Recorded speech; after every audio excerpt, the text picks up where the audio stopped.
मिजोरम के 2023 में हुए चुनाव में अब एग्जिट पोल सामने आ गई हैं और मिजोरम में एक बार फिर से क्षेत्रीय पार्टियों का दबदबा है। एमएनएफ और जेडपीएम ने भारतीय जनता पार्टी और कांग्रेस को पूरी तरह से पछाड़ दिया है। जी हाँ दोस्तों, जहां एक तरफ तेलंगाना जैसे राज्य में भारतीय जनता पार्टी तो चलो पिछड़ी रही थी, लेकिन कांग्रेस जहां पर अच्छा खासा बहुमत हासिल कर सकती है एग्जिट पोल के अनुसार, तो वहीं पर मिजोरम में एक बार फिर से क्षेत्रीय दल भारी पड़ रहे हैं राष्ट्रीय पार्टी कांग्रेस और भारतीय जनता पार्टी दोनों पर ही। जी हाँ दोस्तों, एग्जिट पोल आ गए हैं 2023 के इन विधानसभा चुनाव के और 3 दिसंबर को निर्णय घोषित होने हैं कि आखिरकार किस राज्य में किसकी सरकार बनेगी। आपको बता दें 3 राज्यों में विधानसभा चुनाव हुए हैं, मिजोरम, तेलंगाना, छत्तीसगढ़, मध्य प्रदेश, राजस्थान। और अब मिजोरम का जो एग्जिट पोल है वो भी लगभग सभी का आ चुका है। इंडिया टुडे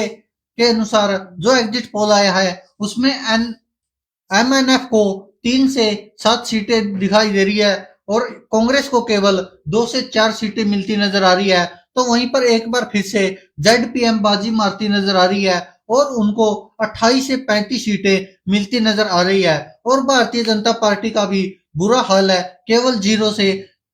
2 सीटें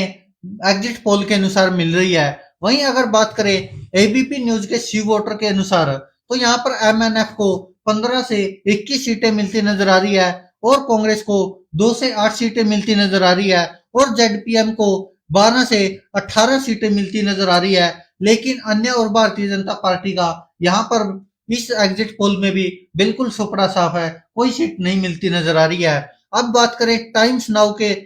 जो ईटीजी का एग्जिट पोल है उसके अनुसार एमएनएफ को 14 से 18 सीटें मिलती नजर आ रही है और कांग्रेस को 9 से 13 सीटें मिलती नजर आ रही है और जेडपीएम को 10 से 14 सीटें और भारतीय जनता पार्टी को भी 0 से 2 सीटें का अनुमान लगा रहा है यह एग्जिट पोल। और रिपब्लिक के एग्जिट पोल की बात करें तो यह एमएनएफ को सबसे ज्यादा यानी कि 17 से 22 सीटें एग्जिट पोल दे रहा है और कांग्रेस को 7 से 10 सीटें दे रहा है और जेडपीएम को 7 से 12 सीटें और भारतीय जनता पार्टी को 1 से 2 सीटें मिलती नजर आ रही है और अन्य भी खाली नजर आ रहा है। वही बात करें जन की बात की तो इसमें भी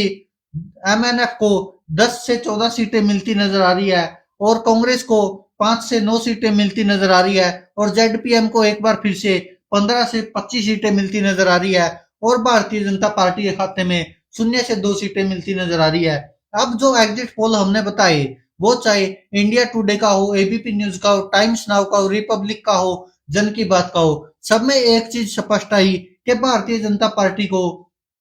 0 से 2 सीटें मिलती नजर आ रही है और वहीं पर कांग्रेस को लगभग 5 से 10 सीटों के बीच में मिलती नजर आ रही है और एमएनएफ को जहां इंडिया टुडे के एग्जिट पोल में केवल 3 से 7 सीटें हैं और जेडपीएम को 28 से 35 सीटें मिलती नजर आ रही है, तो वहीं एबीपी न्यूज के सी वोटर के सर्वे में 15 से 21 सीटें एमएनएफ को जाती नजर आ रही है और जेडपीएम को 12 से 18। तो कुछ न कुछ फेरबदल जरूर है। रिपब्लिक भी एमएनएफ को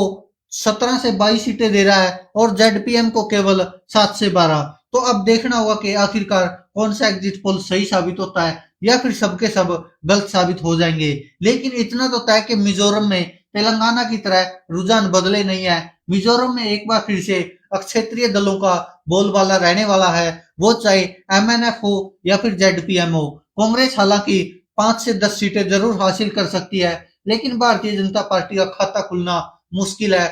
मिजोरम में खासकर। दोस्तों आपको क्या लगता है, क्या यह एग्जिट पोल सही साबित होंगे और क्या लगता है आपको एमएनएफ या फिर जेडपीएम में जो कांटे की टक्कर दिखा रहे एग्जिट पोल वो कहां तक सही साबित होगी। धन्यवाद दोस्तों, देखते रहिए सच की आवाज।